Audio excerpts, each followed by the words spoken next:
deal with the issue today a little apart from what we would normally consider with regard to Israel. And that's the condition of our country. We are a divided country. And I don't mean just a division with so many on one side and another group on another side. We are fragmented. We are fragmented. And I want to read portions of an article by Victor David Hansen. Came out earlier this year in National Review, and he talks about this subject. He said, history has not been very kind to countries that enter a state of multicultural chaos. Multicultural chaos is basically that all cultures are equal, none better than any other. Christianity and religion is no better than Islam, something like that. The United States is currently the world's oldest democracy, but America is no more immune from collapse than were some of history's most stable and impressive consensual governments. 5th century Athens, Republican Rome, Renaissance Florence and Venice, and many of the elected governments of our early 20th century Western European states eventually destroyed themselves, went bankrupt, or were overrun by invaders. The United States is divided as rarely before. Half the country, mostly liberal America, is concentrated in 146 of the nation's more than 3,000 counties. 146. Liberals occupy 146 of the nation's 3,000 counties, in an area that collectively represents less than 10% of the U.S. landmass. The other half, the conservative red states of the interior of America, is geographically, culturally, economically, politically, socially, and I would add religiously, and even more evangelically. They're at odds with the blue state America, which resides mostly on the two coasts, the east and west coast. The two Americans watch different news, they read different books, listen to different music, watch different television shows. Increasingly, they now live lives according to two widely different traditions. Currently, some 27% of Californians were not born in the United States.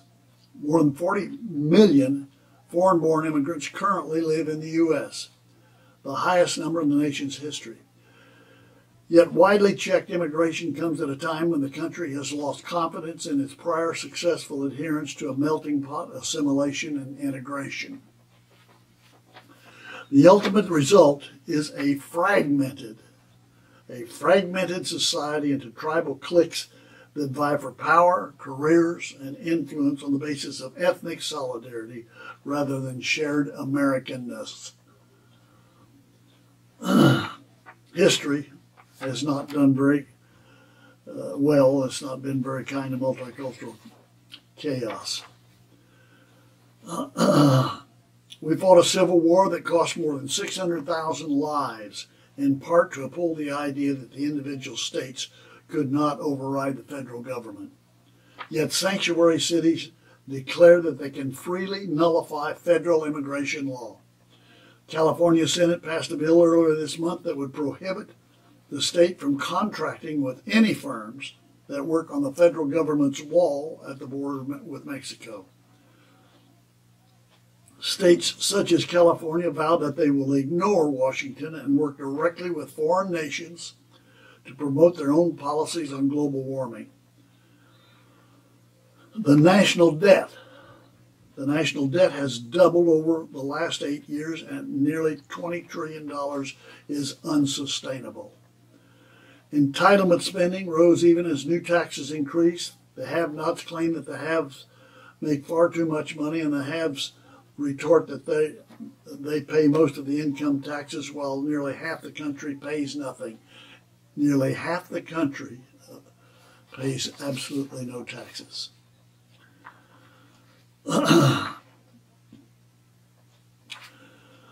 illiberal attempts to end free speech, to sanction racial and gender segregation, to attack rather than argue with opponents, or are disguised by euphemisms. Euphemisms such as, quote, safe passages, or, quote, trigger warnings, and various isms and ologies. Behind the guise of campus activism and non-negotiable demands is the reality that too many students simply are unprepared to do their assigned work and seek exemption through protests in lieu of hard study. America barely survived the Civil War in 1861 to 65, or the Great Depression 1929 through 39, and the rioting and the protests of the 1960s. But today's growing divides are additionally supercharged by instant internet and social media communications. All Americans need to take a deep breath, step back, and rein in the anger. They should assume their opponents are not all sinners and that supporters are not all saints. Things are bad. They're bad now, but our own history suggests that if we're not careful, they can get even worse. That's a pretty dire analysis of our country. And it's comparable to what Jesus said in Mark chapter 3. Mark chapter 3, Jesus has been accused of casting out demons by Satan. Jesus said this, "How can Satan cast out Satan?"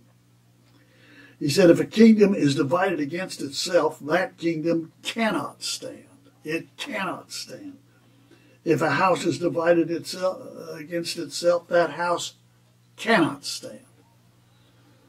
I would suggest to you that we're approaching that point in our civil discourse and our actions.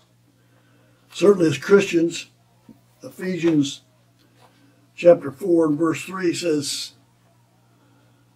something that should serve as a guideline for us. Make every effort to keep the unity of the Spirit and the bond of peace. Yeah, we should do that. But that's not likely. And so what remains? Well, Peter tells us this, it is time for judgment to begin with the family of God, the household of God. If it begins with us, what will the outcome be for those who do not keep the gospel of God, do not obey the gospel of God? And then he goes on to say, it is hard for the righteous to be saved. If it is hard for the righteous to be saved, what will become of the ungodly and the sinner? If it is hard for the righteous to be saved, what will become of the ungodly and the sinner? That's a good question. That's a good question. Because the existence of our country is in jeopardy. Till next week, Od Ki Yavo, the Messiah comes, Yivaraka Yahweh. Yahweh bless you, bless those you love, bless those who love you.